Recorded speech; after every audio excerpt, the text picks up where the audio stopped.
Welcome back to Texas News Channel. Joining me from TSTV Sports is Hannah Burbank. Thank you. I'm excited to be here.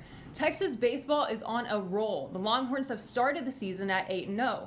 They captured another big victory against UTSA. Here's Jaxie Pigeon at the dish with the scoop.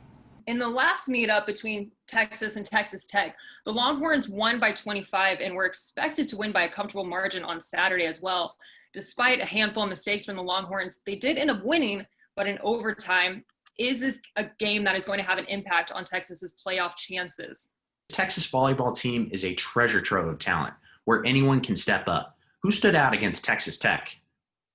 Well, you can't talk about Texas volleyball and not mention Logan Eggleston's name. She tied her season high with 20 kills in Thursday's game. She led the team with 13 kills in Friday's game. She's just a dominant player and leader for Texas. Then Jenna Gabriel had a great performance as well. She had 38 assists on Thursday and 30 on Friday, and she's really been working on establishing the middle early and getting that right side involved instead of being so left side heavy, and she did a great job at executing that. And finally, you mentioned Yolani Yosia had 5 aces. She has a killer jump serve that there's really no stopping her when she finds her groove. What happened to the Longhorns on Friday night? Seemed like the opportunities were there, but nonetheless, they are 0-2. What did you think about the game, and do you think that the Longhorns played better than the score actually indicated?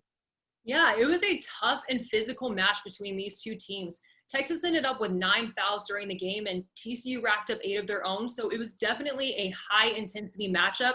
Texas did have their opportunities. They took 20 shots throughout the game. However, for the most part, TCU did control the speed of play. They put pressure on Texas's back line, and if you look at the stats, all of TCU's 3 goals were scored well inside the Longhorns' 18-yard box. Texas just could not clear it out of the back. Overall, the Longhorns had another dominant performance. They got the job done once again.